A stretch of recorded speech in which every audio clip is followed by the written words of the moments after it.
Welcome to this time of prayerful reflection. Some of you might be aware that this passage in Matthew is a personal favorite of mine. It came to me as I was making a critical decision in my life and helped me put into perspective my fears and all that was holding me back from moving forward. Trust is the message that this passage spoke to me as I ventured out into the unknown of attending seminary and changing the course of my life. Stepping out of our comfort zone is generally a really hard thing for all of us to do.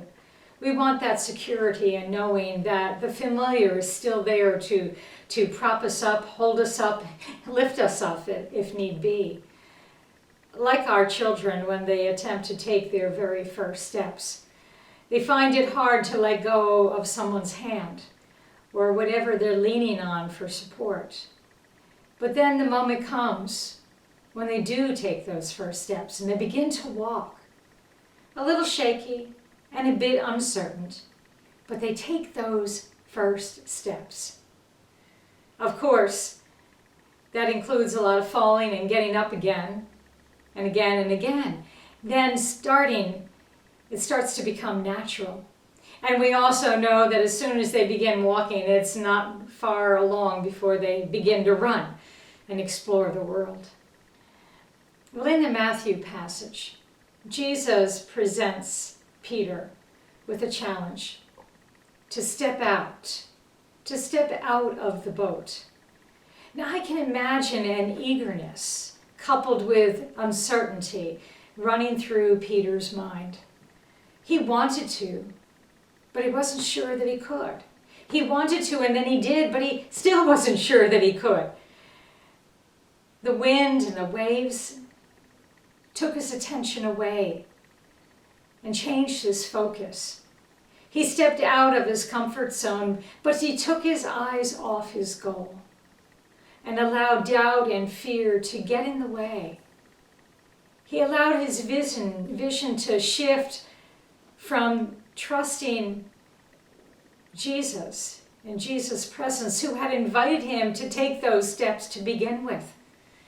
And all the reasons that he should not be able to walk on water, all those things began to erode his confidence and his trust.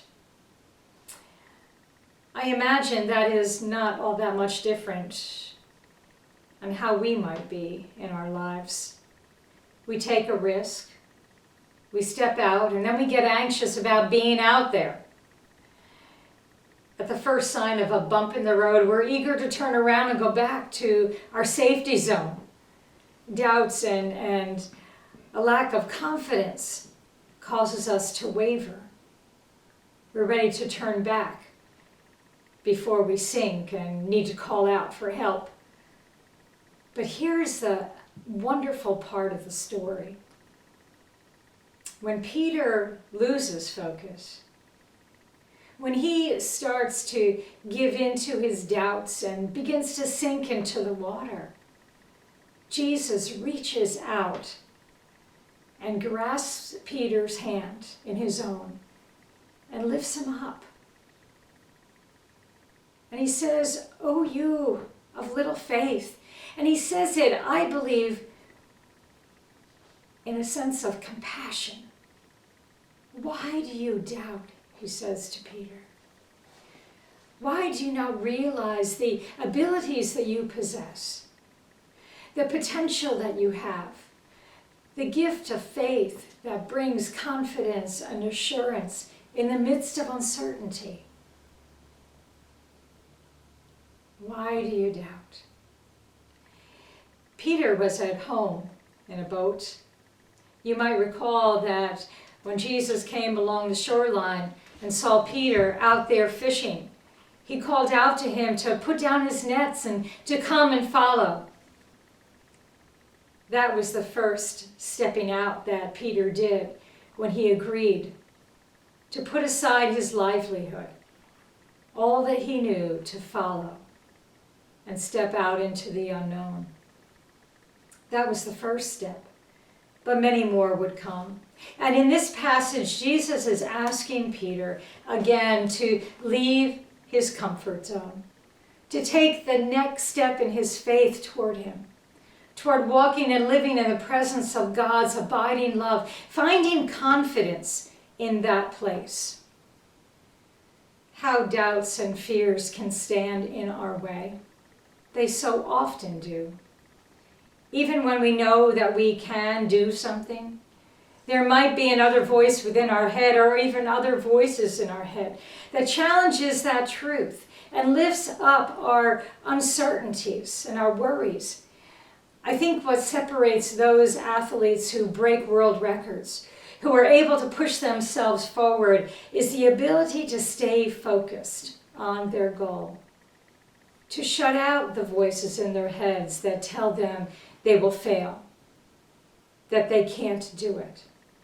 And I believe that is true of all who challenge the status quo, who stand up in the face of adversity and oppression, who are willing to risk in order to achieve great things.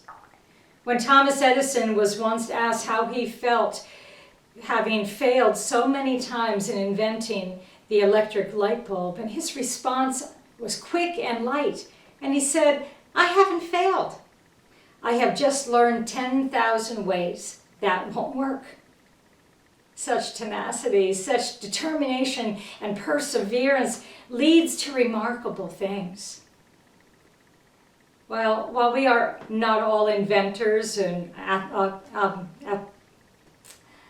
Olympic athletes, or as others who push the limits, we are, as human nature would have us be, determined to improve our lives, and that always requires challenge, overcoming obstacles, real and perceived, stepping out into new territory, reaching for dreams and goals that stretch us, that call us out of our comfortable places and invite us to take a risk. I can hear the voices that are saying, "Oh, that's not me. I can't do that." I hear them in my own head. I can't achieve great things. I'm no extraordinary athlete. I don't have the mind of an inventor. I'm not one that can be the head of some march for change. And yes, that might be true. But I guarantee you stepped out on more than one occasion in your life and took the leap. And that has shaped who you are and who you have become, and the greatness that you have achieved in your own right. We have been given wonderful abilities, unique to each of us.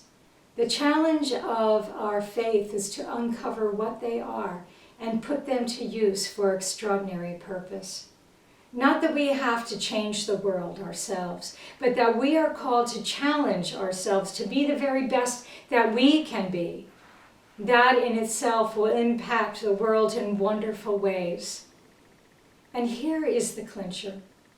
We are not being asked to do any of this on our own, but with the power of God's spiritual presence with us every step of the way, encouraging us to step out of our boats into the places where we are reliant on trust that we will succeed and that we will overcome one step at a time.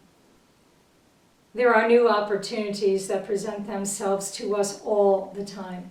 The thing we need to ask ourselves today is that in faith, can we find the courage to step out in order to make a difference? In the words of Nelson Mandela, it always seems impossible until it's done. Please join me in a moment of prayer. God, we seek to become more aware of your presence in our midst.